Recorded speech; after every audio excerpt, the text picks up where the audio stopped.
Hello.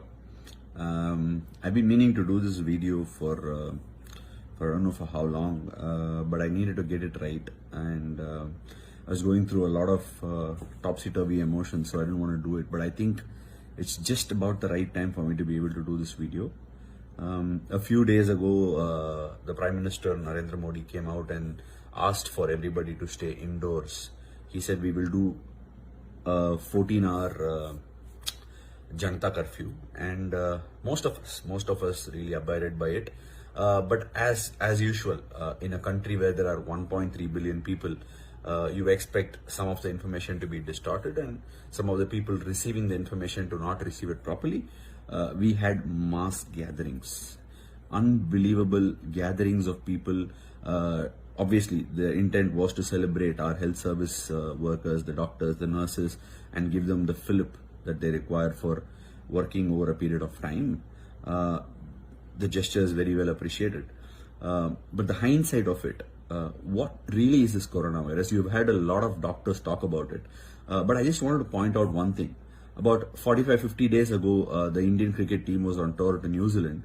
And when we were on that tour, as people were seeing the Chinese people, be it them being on work or being on a holiday, people saw them with some sort of jaundiced eye, looking at them as if they were people spreading this particular dangerous virus around people.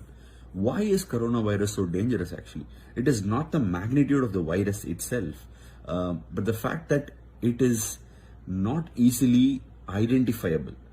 Let's say, for example, someone has the virus. They don't have any symptoms for literally 7-8 days, sometimes even more, or sometimes even lesser in certain cases. The problem is not even that. The problem is that when they don't know that they have these symptoms, they continue spreading it to others.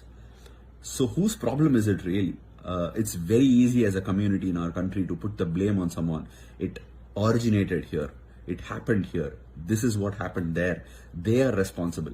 Now, what really is the use of talking about who's responsible for this? It's actually a waste of time. In all honesty, I think this is a natural way of trying to push people back. This is a war, in short, and this war is actually invisible. The enemy is not visible. You can't feel the enemy. You can only know it once it's occurred, but it's too late. So all I'm trying to say, exactly drawing the point from the Prime Minister Narendra Modi's speech today, is that one person infected without his knowledge could actually infect a lot more. When the railway stations, the buses, all these transports taking people back home, if one person is infected, it has a ripple effect. And there are going to be so many people who are going to be infected by the same virus, and the healthcare system that we have in our country will find it very, very difficult to manage it. Forget about it. The Prime Minister mentioned it. Countries like Italy and US, where every citizen has a great right to the health service there, and their health service systems have collapsed. The fatality rates in world wars are supposed to be anywhere between 9 to 10%. So if let's say 100 people go to a war, only 10 people die in that war. But with the coronavirus, it can actually be in excess of 10%. Italy recorded in excess of 10%. Let's say 5,000 people were affected by coronavirus. Literally 600, 700 people were actually dying. The fatality rate is so high. And we don't know what strains these viruses are coming on. It's still nascent. And we are so far away from producing a vaccine. So, like the Prime Minister said, the only way we can actually contribute to this is by sitting indoors for the next 21 days.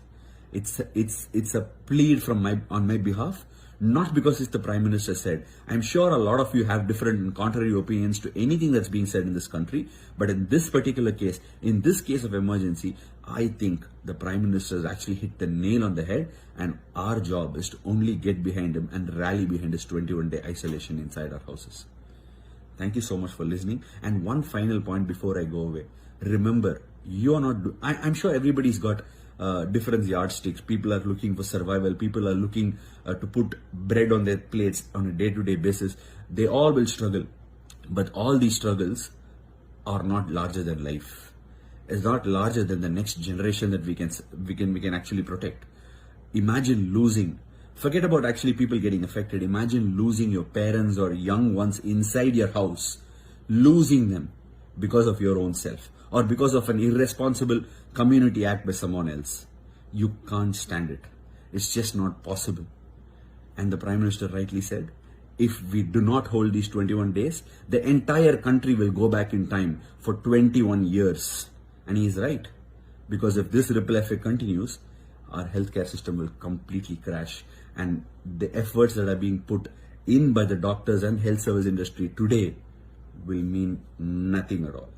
I beg and plead every one of my fellow citizens to hold on to this fort for the next 21 days.